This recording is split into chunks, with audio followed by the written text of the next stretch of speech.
Namo tassa bhagavato arahato sama sambuddhassa.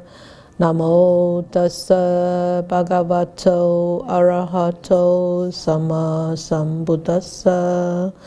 Namo tassa bhagavato arahato sama sambuddhassa. So this whole chapter talks about the way to a fortunate rebirth after this life. And this particular subchapter was a question raised by the householder of Sala. So the Buddha was in the Kosalan country, and the city was called Sala. And there are a group of Brahmin householders. They went to pay respect to the Buddha, and then they asked the questions. They asked the questions that,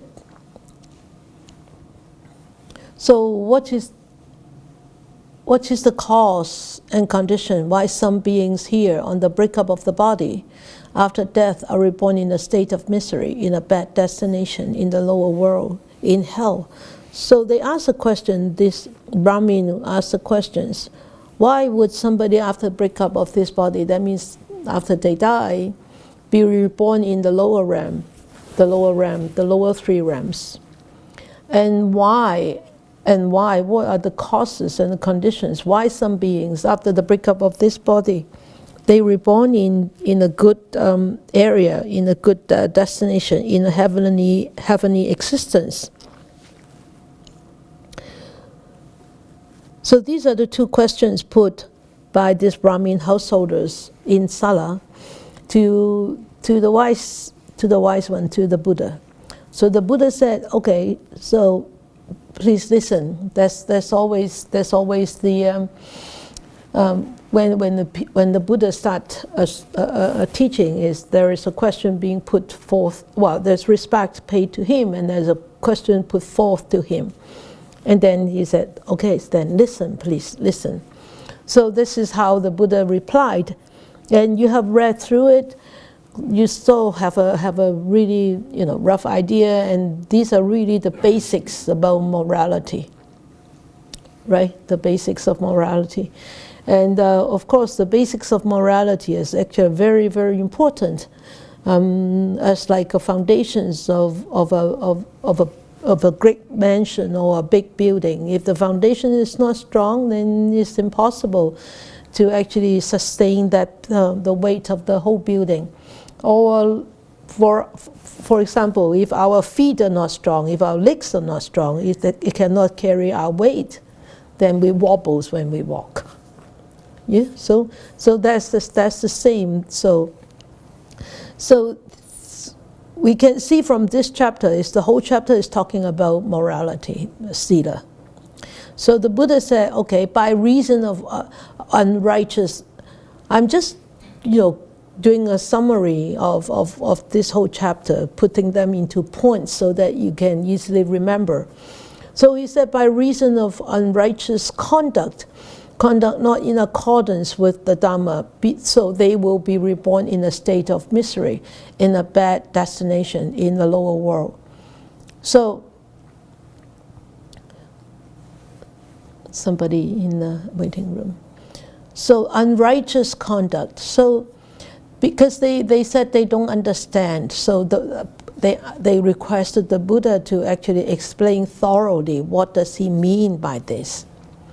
So the Buddha said, because of unrighteous conduct, that means immorality, not moral enough. So they will be reborn after this lifetime, to be reborn in lower realms. And then because of righteous conduct, they will be, after this lifetime, they will be reborn in a good destination, in a heavenly world. Look at this. The second one is good destination in the heavenly world.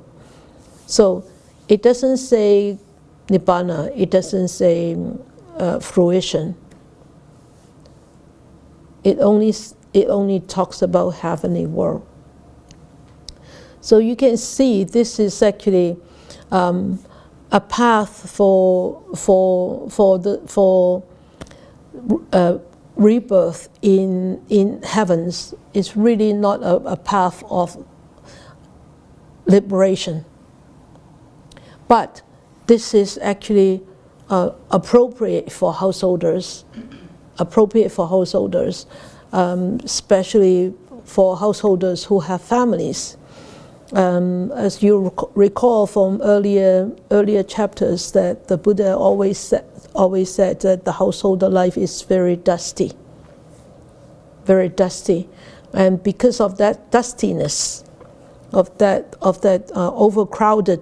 crowdedness of householders' responsibilities. So the Buddha teaches path for heavenly existence to householder, because the Buddha foresee that householders, because of those family responsibilities, they will not be able to spend as much time or be as diligent. I shouldn't say diligent, but spend as much time as a monastic to take on such a committed path because of family responsibilities. Okay, so this is actually really a very strong recommendation to householders. But you, as a householder practitioner, don't be satisfied with such path also. Okay, otherwise you'll be so attracted to this heavenly existence, and you forgot completely that there is a path of liberation. Okay, just remember what the Lotus Sutra talk about also, because most of you actually have listened to the Lotus Sutra discourse. So don't forget about that path. Okay. So he said in here, the unrighteous conduct. There are three kinds of unrighteous bodily conduct, and 4 kinds of unrighteous verbal conduct, and 3 kinds of unrighteous mental conduct. So totally there are 10 kinds of unrighteous bodily, verbal, and mental conduct, and these are all actually. You can see when he talks about the righteous conducts, there are also 10 kinds of righteous conduct. And of course, you can see where the 5 precepts actually arise from, right? It arises from these, the 5 precepts: the not to kill, and not to steal, and not to commit adultery, and not to steal, and not to lie, and not to take alcohol, or not to take any intoxicants. So it actually stems from these 10 kinds of conduct. So the 3 kinds of unrighteous bodily conduct are: first, it kills living beings. When he kills living beings, he becomes. When you make the slide bigger, would they be able to see the words bigger, or they have to do it themselves? They have to do it themselves. Oh, they have to do it themselves. Okay, all right. So the first is killing living beings. Then, when he kills living beings, it says in here, he is murderous. He's murderous. His hands are filled with blood, and then he's given to blows and violence. So that person is really violent and hitting people. And most of all, he's merciless. He doesn't have this kindness to living beings. So when it says killing living beings, so here that means he has really killed. Okay? If he is just like giving blows and violence, very violent, hitting people, and he did not kill, that person did not die, then that's not considered killing. Okay, so when somebody when you remember when I talked about the precepts many years ago, what is considered to be breaching the precepts? There are three aspects. Who remember? You? Good.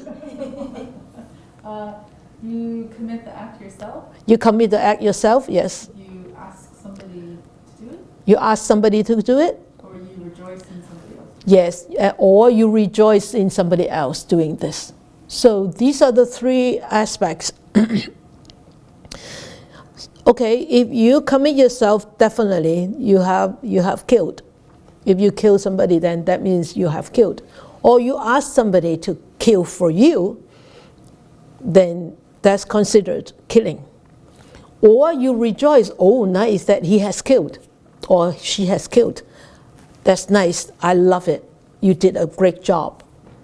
Then that's considered killing. You have done killing. So you can see this is actually here, the first three is considered to be actions. The last one is merciless, is considered to be the mind, right?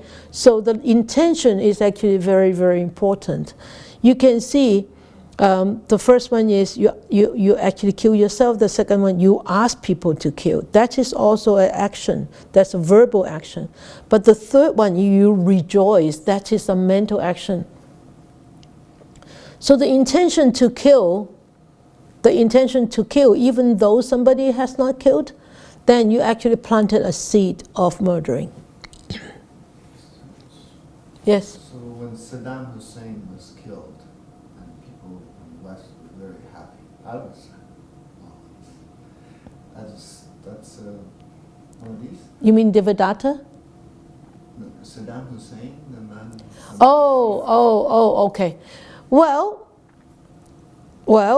yeah, there are two parts to this, and people should really not rejoice. People should not rejoice in a way of like feeling very happy, but you can say rejoice in that, you know, one big black hand is being removed. So save a lot of people. A lot of people would be saved. You could, you know, of course, there is a fine line. Is you kill to save, but you still have to bear the consequences of killing that person in your future lifetime. But you also reap consequences of saving many lives because you have killed such person. Whether that balance out, that doesn't balance out, okay? But, because what kind of intention is there? If the intention is wholesome, like I wanted to save more people, that's different. But if it is like power, it's a power play, then it's very different, right? Got it? Yeah, it's complicated. Of course, it's not just one reason, right? It's not just one reason. It's a very, very complicated karmic connection there. There is karma there. Mm-hmm. He cannot be just killed like this. There is such a karmic connection there, a very complicated karmic connection between nations, between people of nations, between those people in power of different nations with him or with his country. It's a very complicated thing. We cannot just look at that thing from one point of view. Okay? But these are the basics that actually the Buddha advises. All right? But, you know, if you're willing to sacrifice your life for the well-beings of many others, that is a wholesome intention. I mean, sacrifice your own life. I don't mind being reborn in the house realm for saving others. That is the Bodhisattva path.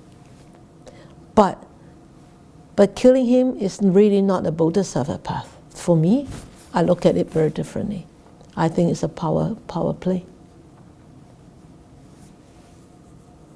So, okay. So second one is he takes what is not given.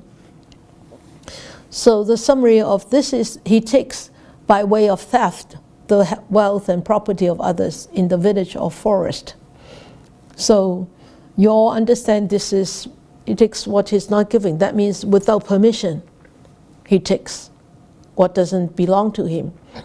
Of course, in the old days it says in the village or in the forest. Nowadays, in your office, right? Anywhere, or around the lake, anywhere, even in the forest or in the village. Okay, so that is stealing, taking what is not given to you or doesn't belong to you, or without permission. And then the third one is commit sexual misconduct. It actually says, you know, have intercourse with women who are protected, or you have intercourse with men. Okay, so but he says here with women because that you have to bear in mind the historical culture of India. All right, at that time. Women who are protected by their mother and father, that means the whole families and brothers, or who have a husband, who are protected by law, or like orphans, or like handicapped people, or even prisoners, or who are engaged.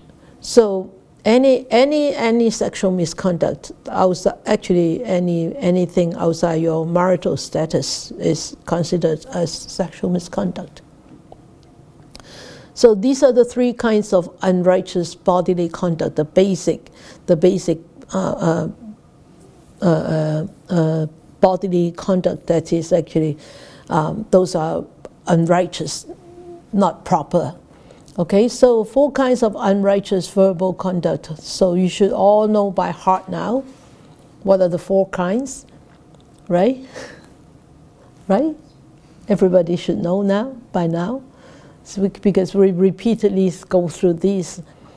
So that one, the falsehood, that means, but remember here, it says, in full awareness.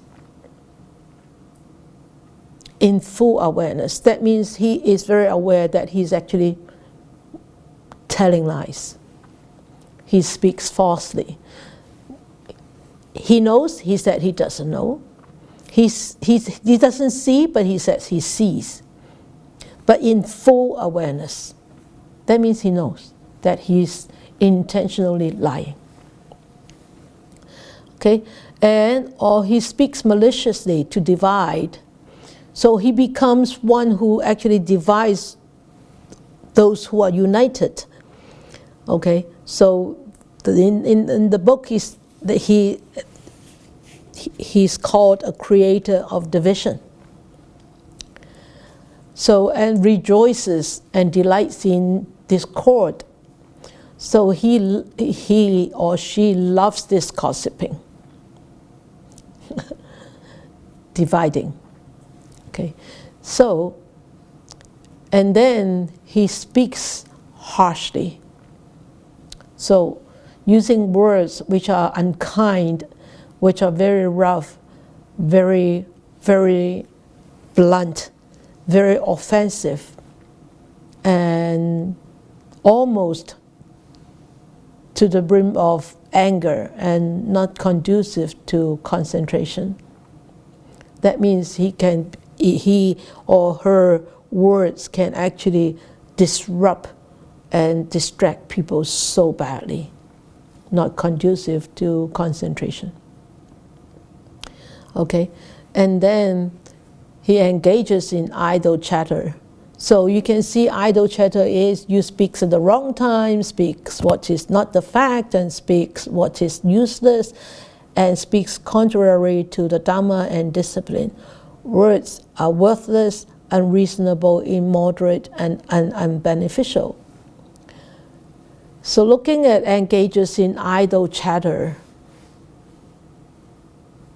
what do you think our daily life is?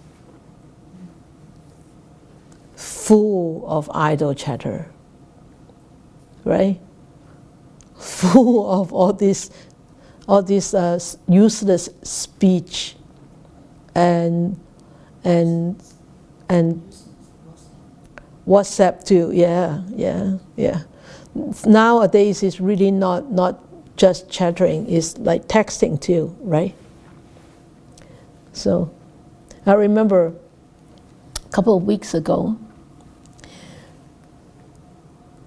I have had a lot of patience with this friend of mine. He kept sending me a lot of, clips, videos, and WhatsApp messages. Every time he sent it to me, I deleted it. And I clear out those chats all the time, constantly clearing out. One day he sent me 3 clips in a row. Then I very politely wrote back to him. I said, sorry, please don't send me any of those clips anymore, because I really don't watch these things. and then he didn't send it to me anymore. But those couple of weeks that we have this big thing about Po Lam don't have enough rice and oil, and he actually didn't approach me directly. He approached another person to ask me what kind of help I need, because he was so scared. He was so scared of texting me that I would push him away. He actually asked another person. He said, please ask her how we can help. So it was so funny. But really, we spend so much time on texting and all this messaging. It's really, those are idle chatter, really. And that could be so intoxicated. And we just have to be very careful, okay? So I removed so many chats and blocked so many contacts lately, because I just said, I can't deal with this anymore. I'm running out of time to practice, and I don't have time to deal with this anymore. So even in some groups, they ask me to be in because it's about Dharma. I said, no, don't put me in, please. Don't put me in. I don't want to be in. I have enough to do on my plate already. So maybe when you are at my age, you will know time is running out. Maybe at your age, you're still young and you can still afford to tax a few more years. Wait until you got a trigger finger, then you probably know. That it's about time to stop. Okay, 3 kinds of unrighteous mental conduct. The first one is covetous. So what is that? And then the second one is the mind of ill will and intention of hate. So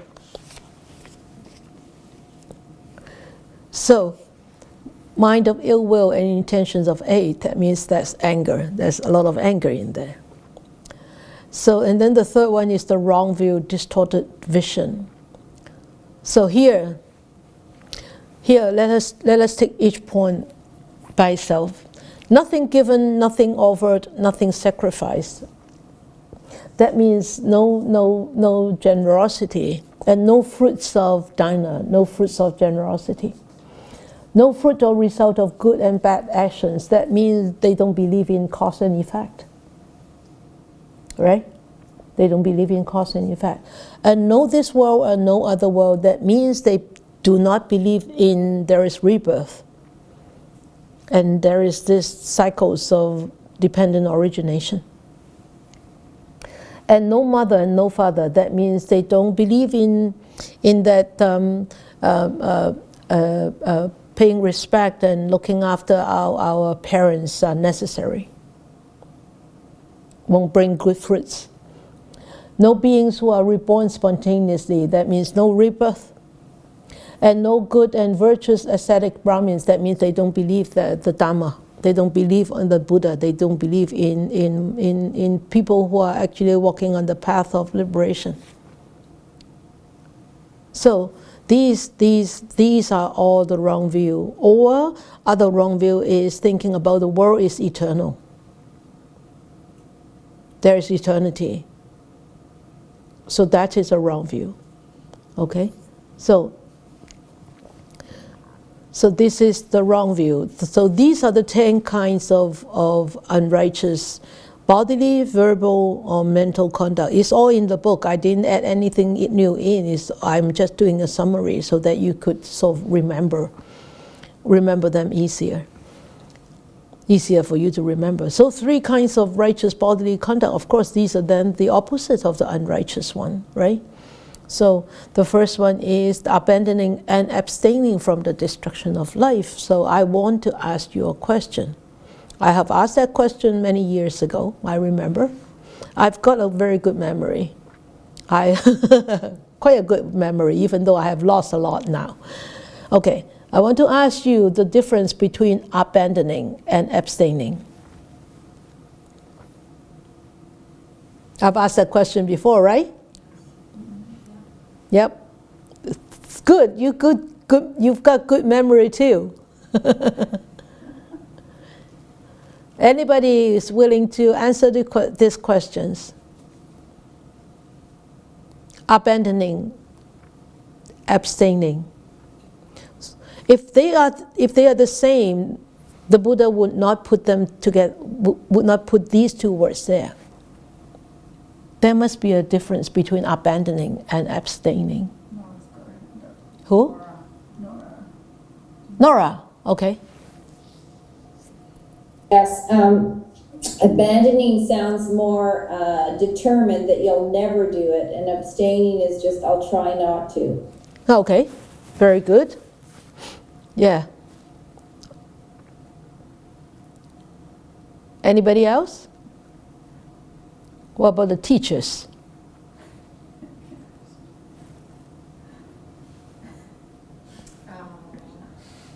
Versha? No?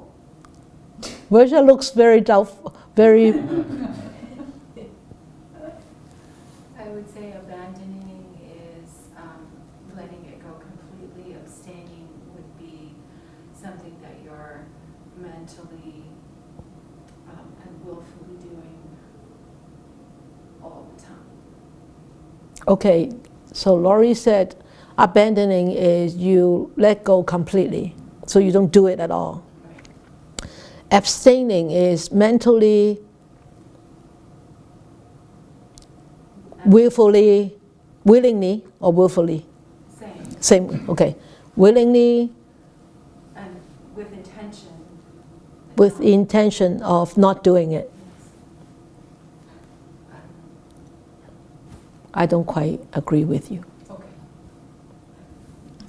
I still remember the example for this one. Oh. Say that. It was chocolate. Chocolate. So the example was like the abandoning or avoiding. It's like I tell Clock, okay, no chocolate in the house, okay? No chocolate in the house. And abstaining is there can be a kitchen full of chocolate and I can look at it all day. And you don't take but it. I don't touch it. Yes. Oh. Yes, abandoning is sort of like sort of avoiding. You try to avoid it. Abstaining is really, I'm not doing it. I'm not taking it. Yeah. Abstaining is really, I abstain, that means I draw away. And you could say abandoning is I completely let go of the chocolate. But abstaining is actually less serious than abandoning. Nora was right. Abstaining is I look at the chocolate, I know I cannot take it, but I want to take it, but I don't take it. But abandoning is chocolate there? No. There is no intention of taking a chocolate at all. There is no attraction from chocolate. Yeah? Just naturally from inside. Yes. No force, yes, no force.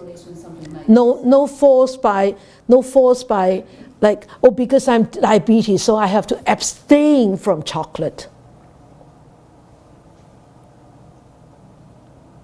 But I abandon chocolate, whether I'm diabetic or not. Yeah? So it's not because of force or because of rules or because of routines. But abstaining is because of rules and routines that you abstain from. But I completely abandon killing. I don't just abstain from it. There is a fine line. Do it naturally. Yeah, there is a fine line there. Okay, yes? It's actually a mental...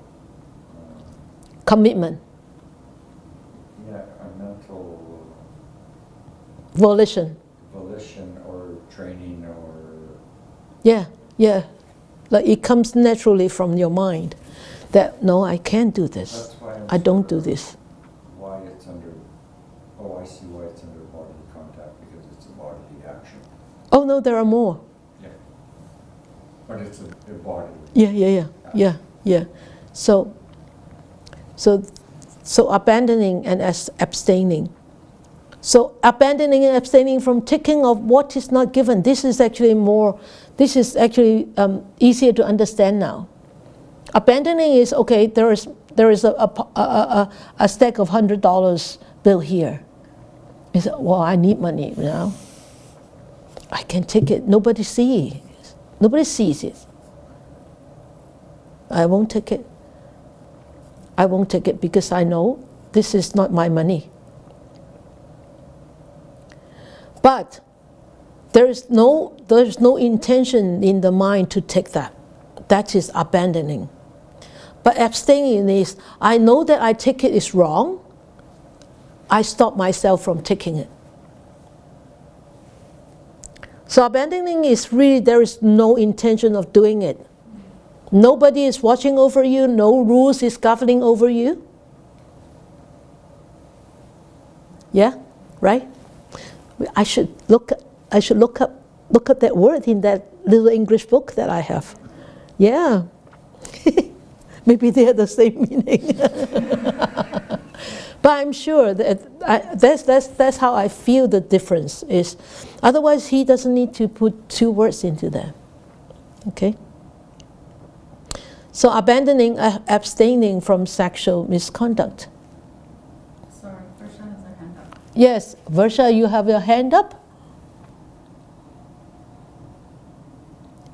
Okay, unmute yourself. So I'm wondering if abandoning means there's not even a desire anymore. Yeah. Whereas abstaining is like, I still have desire, but I'm not going to do it. Yes, that's what I. Desire at all? No desire, or no, you can say where does the desire come from the mind, right? You can say there's no desire, yeah. Yeah. Okay, thank you.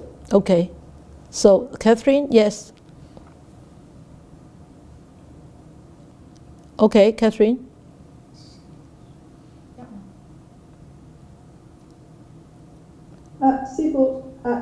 It's just curious that I remember when you said you first gave up chicken, right? Ah. Was it chicken? Yeah, so okay. At that time, it was it abstaining or abandoning? I think at that time it was only abstaining? Really? That was a very good example. You know what? That was a very good example, really, Catherine.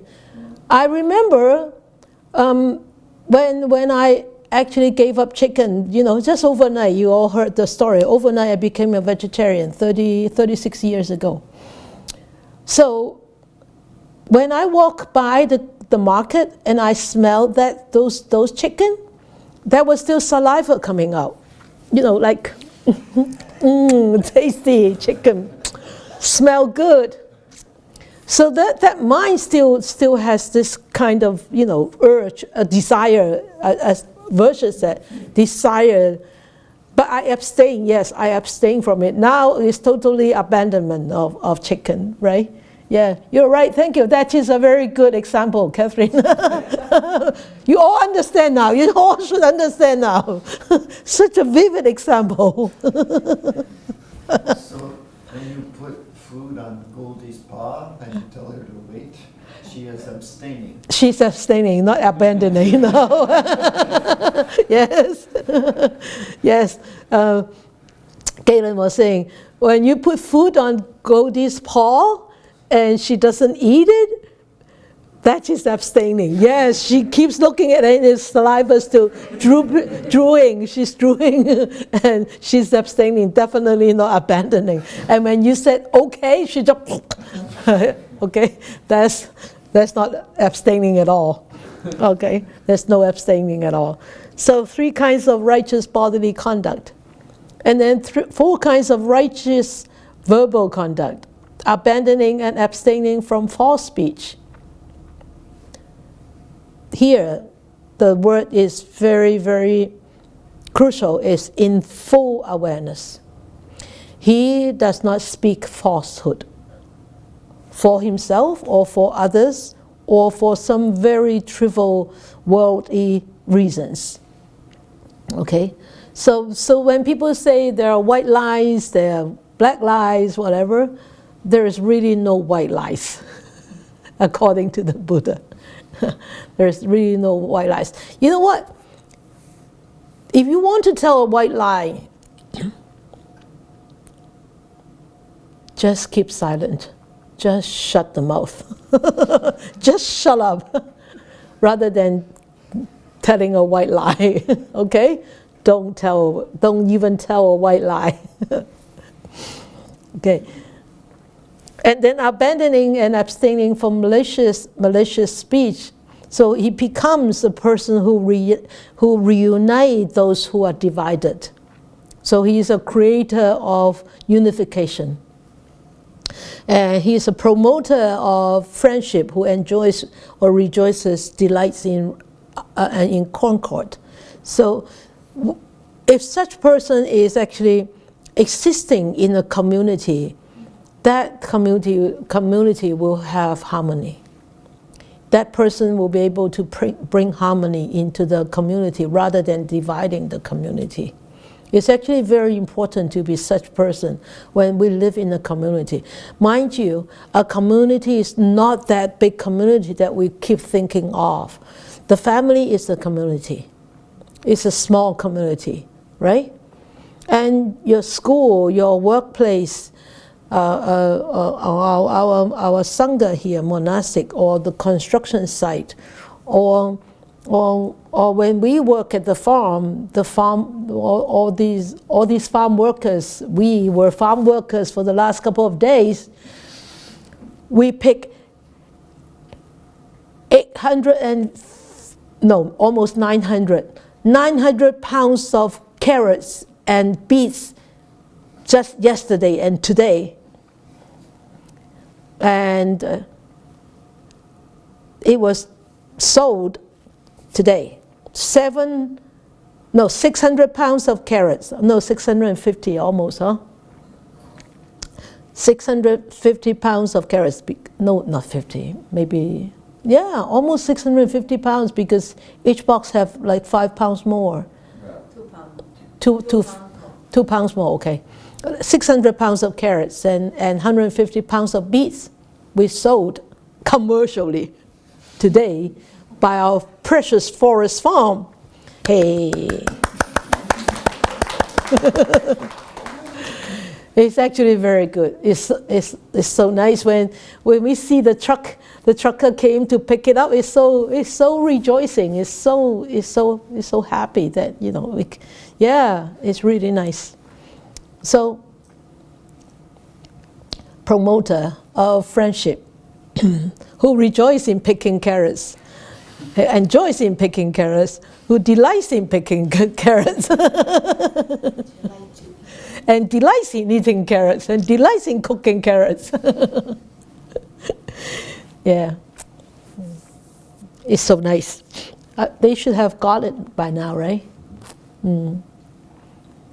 I hope they will give us a comment. Yeah.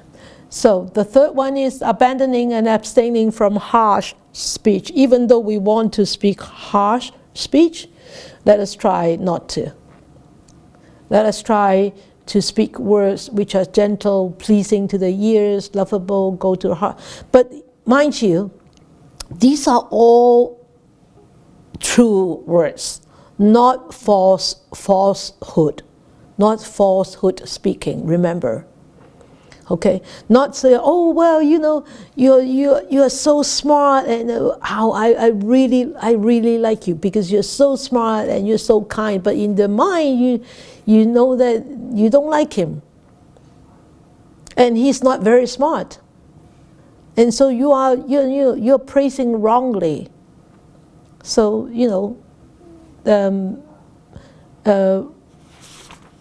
remember.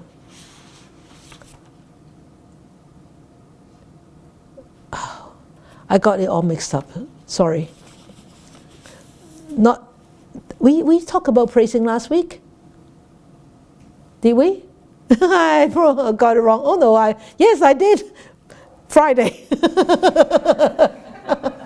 In Mandarin. This brain is actually very good. It can divide into different days. Different language is not too bad. Thank you. But praising words have to be truthful, though. Remember, truthful, really truthful. Don't just praise for the sake of pleasing others or pleasing to get what you want. Then that's not truthful words. And then courteous, desired by many, agreeable to many. And then the last one is abandoning and abstaining from idle speech. Words are recording, reasonable, moderate, and beneficial. So idle speech is the one speech that we always engage in. A lot of times we always engage in. It's actually very difficult to be aware. So try to be aware, starting from tonight or tomorrow morning, and see how many times that we have actually engaged in idle chatter. Okay, and then 3 kinds of mental conduct. So it's not covetous. So and he doesn't become resentful because of people have that wealth and that property, and he doesn't desire for such if he doesn't have any himself.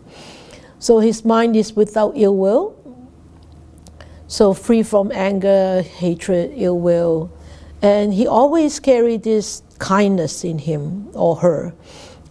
Always have these good wishes. May beings be free from amity and affliction. This is metta. This is metta. May you be free of amity. May you be free of miseries and anxiety. These are all miseries. So this is metta. And may they live happily. This is metta, right?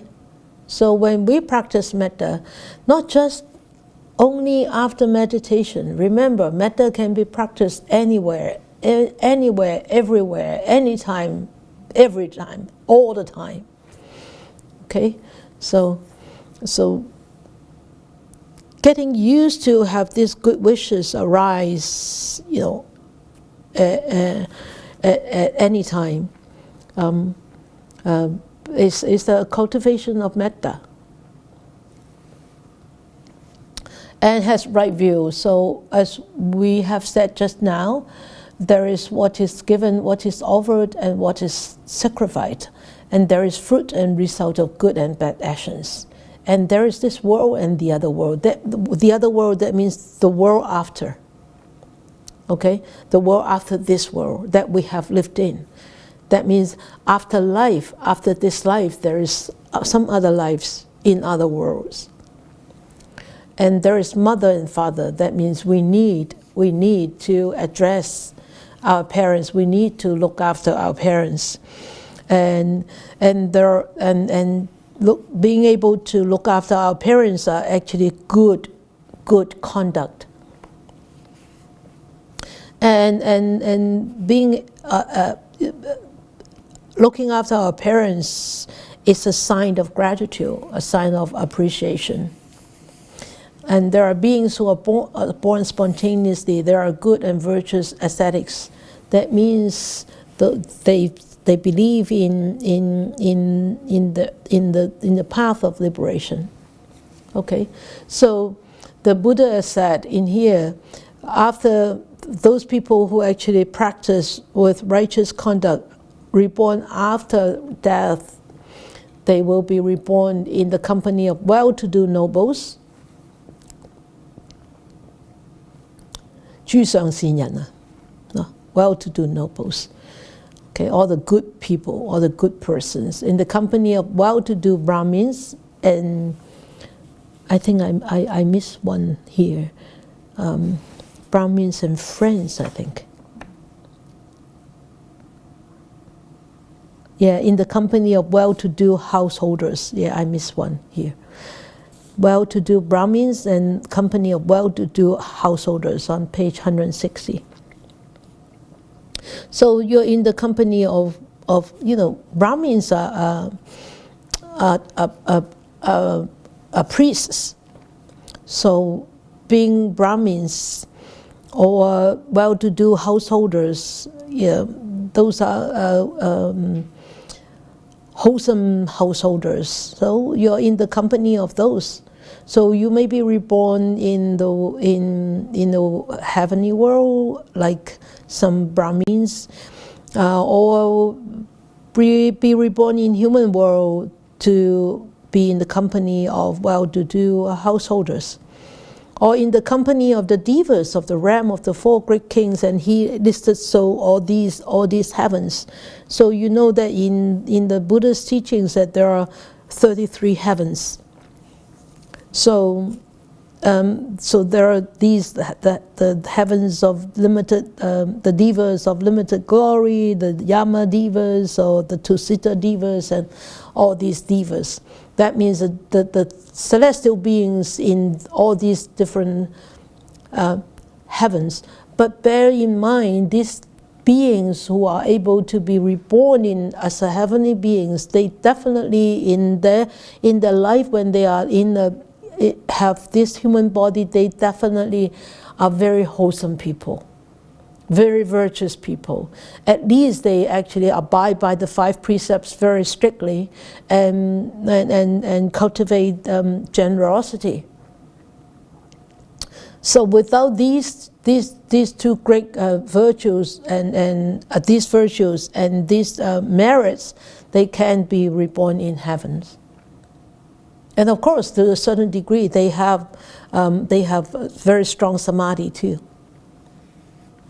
Okay, so he said, by realizing it for myself with direct knowledge, may I be in this very life enter upon and dwell in the liberation of mind. So of course, this is, but for people who choose to walk on the path of liberation, and this is the last part is, all these heavens, or all these well-to-do nobles, or well-to-do Brahmins and well-to-do householders, eventually, their rebirth is never be able to be comparable to those who are actually walking on the path towards liberation. Okay, so that's why he said, who observes conduct in accordance with the Dharma, righteous conduct we should make a wish is by realizing it for myself and direct knowledge, may I, in this very life, enter upon and dwell in the liberation of mind. At least if we cannot liberate and dwell in the liberation of mind all the time, at least we should actually have a vow of to be able to walk on this path for many future lives to come, rather than not making that vow to actually keep walking on this path. Whether we're going to be reborn as a human being or whatever existence, if we spend the rest of our life now, every day we make this wish. Every day. We actually reinforces, we actually fattening up that Dharma seed that we have. But if we forget that vow, that seed is not being strengthened. And also, any moment that we actually make that vow, that moment of purity is very precious. It's very, very, very precious. So that's why I said during the Lotus Sutra, during the auspicious ceremony, I said, remember to make a vow every day, every morning or every evening. Make a vow of wholesomeness, or a vow of Bodhisattva, walking on Bodhisattva path. Make a vow every day. So these Brahmin householders of the Sala, actually, they replied to the Buddha after hearing the teaching. Said, "Wow, magnificent, magnificent, Master Gautama! You have made this Dhamma so clear in so many ways. You have upturned things that has been overthrown. You have turned them upright. So anything that have fallen down, being putting upright again." So, and reviewing what has been hidden. Nobody is intentionally hiding stuff, but because we do not have those sharp faculties, we wouldn't understand, we wouldn't know if nobody tells us, if nobody guides us. Right? So the Buddha guided us. All our past teachers guided us to come back on this path. So the Buddha revealed what has been hidden for so long. The truth is always there, but the Buddha revealed it this lifetime as a Buddha. And then he showed the way to one who was lost, to us who have lost this way, this path, and now we have found it again, because he showed this to us, and he's holding up this lamp to light up this dark path, so that we can see the direction. We can see where the next step we should take. No matter how long the journey is, everything has to start from here. This step, this very first step here, right now. So if you cannot see the next step, if it is total darkness, you can easily veer off from the path. But if there is a lamp, there's a light, then you can see, oh, I have veered off, I come back. So the Dharma is that light. The Buddha is that light. The teachings is that light. So after that, those Brahmins householder, they said, wow, Buddha, we should now go for refuge to you, to the Dharma, and to the Sangha, the triple gem. So that's how people actually develop faith. After hearing the Dharma, they go and take refuge.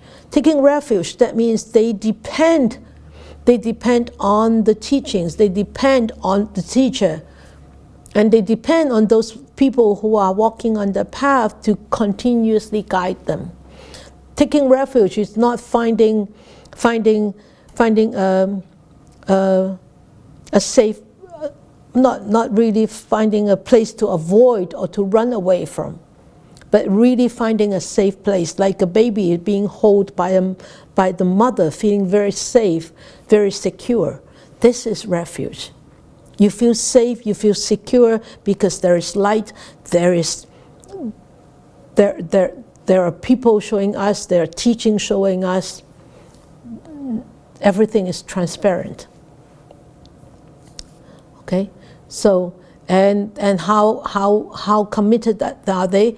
They from today until this life ends.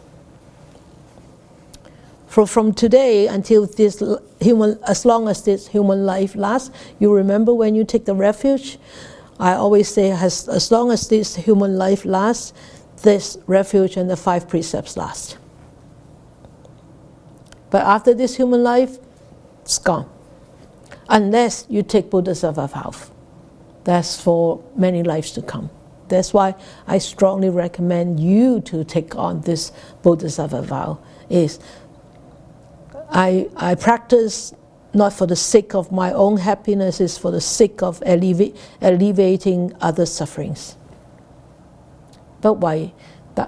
不為自己求安樂，但願眾生得離苦. This is the Bodhisattva vow.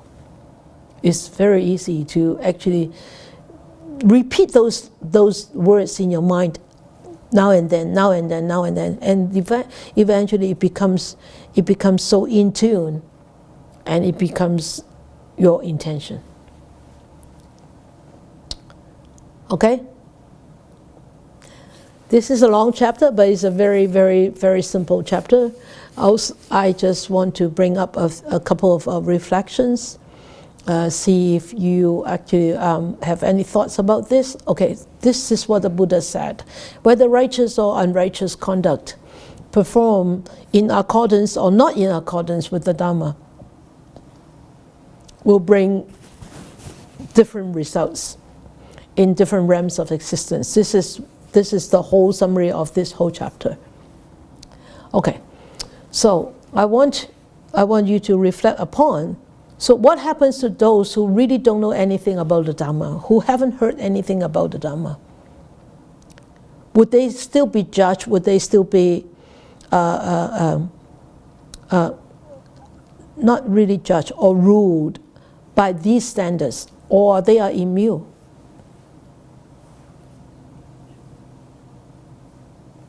Are they immune? No. Why not? It's secure, you have the result. Because you believe in it. Because I believe in it, or because they don't know? You believe in cause and effect. Yes. But what about people if they don't believe in cause and effect? Still the same result. They won't be immune, right?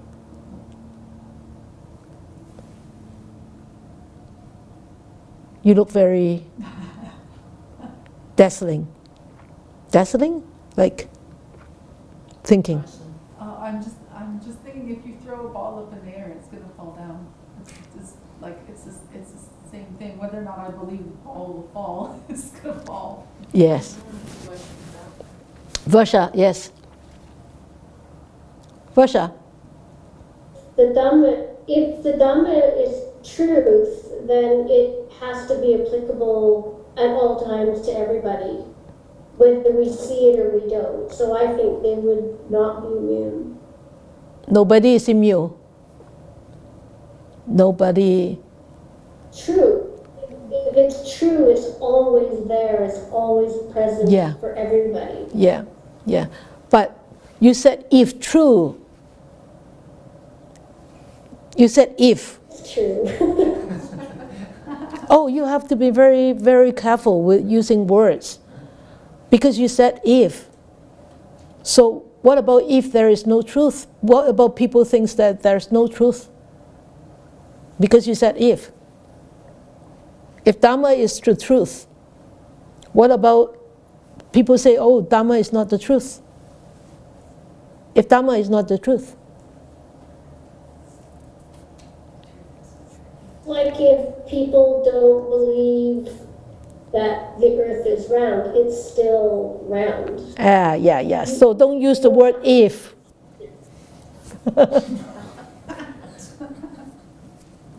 Do not use avoid abstain to use the word if.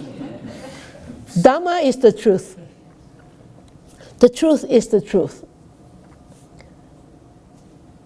Because if you use this word, if the truth is the Dharma, or if Dharma is the truth, then people will argue with you. What about, I don't believe in the truth that you believe in?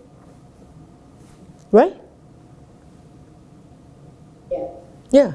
So people can argue with you. But still, even though if they don't believe in it, still they are governed by such law. This is the law. This is the law of existence. Look at the apple tree. Would the apple flies up, or the apple will fall? The truth is the apple will fall. The apple won't fly into the sky. That's the truth. That's Dharma.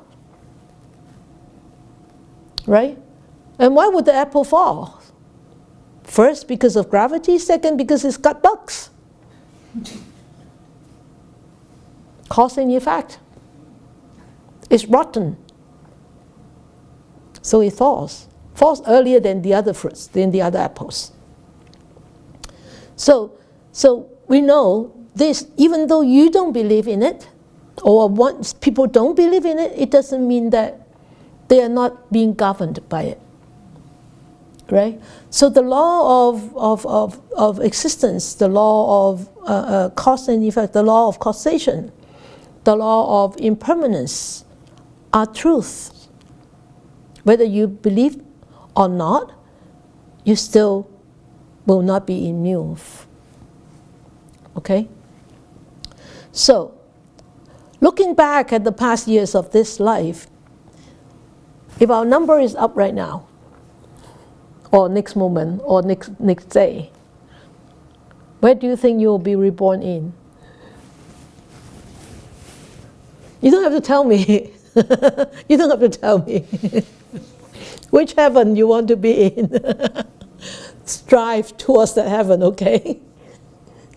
But I just want you to put into a perspective of how you have spent your life in the past and how you're going to spend the rest of the days in the life of this, the rest of the life. Okay?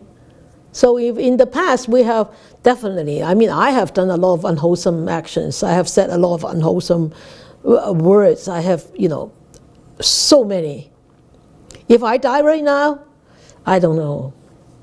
As my Sifu said, you go down fast, you come up fast. I probably will be going down very fast, but I don't know about coming up fast. But, then I vow to make full use of the rest of my life, not because I'm afraid that I will be going down. I'm not afraid. I'm not afraid if I need to go into the lower realms. I'm not afraid at all.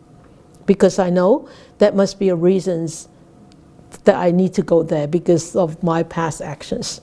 So I know, even though if I will be reborn in the lower realms, I know one day, because of all the good seeds that I have actually gathered this lifetime, those good seeds will sprout eventually. So I don't worry at all. I don't worry that, one of my students asked me before, I'm so worried that I'll be reborn in lower realms after this life. Sifu, what should I do? I said, what should you do? You should do everything. You should do everything for the rest of your life, trying to fatten up the seed that you have right now. The Dharma seed that you have right now, the generosity seed that you have right now, the metta seed that you have right now. And don't fatten up that seed of fear. Right? If you keep constantly being afraid that you'll be reborn in hell, so definitely I tell you, you're already there. You're already living in fear. You're already living in hell. You don't need to die to go in hell, to go to hell. You're already there.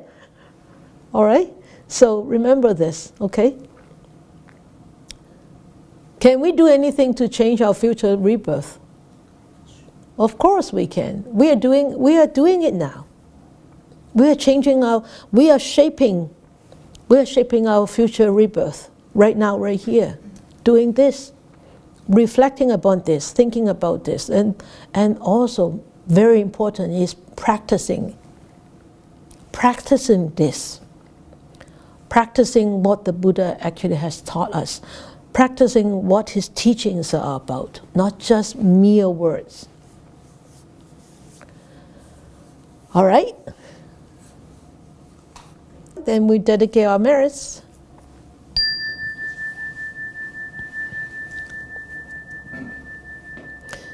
May these blessings extend to all, that we with all the other living beings together will attain the Buddha way. May we wish more and more people will encounter the wise words of the Buddha, study them, understand them, practice them, integrate them into their lives, and help them to liberate themselves from their own sufferings, entanglements, and be truly free, happy, and peaceful.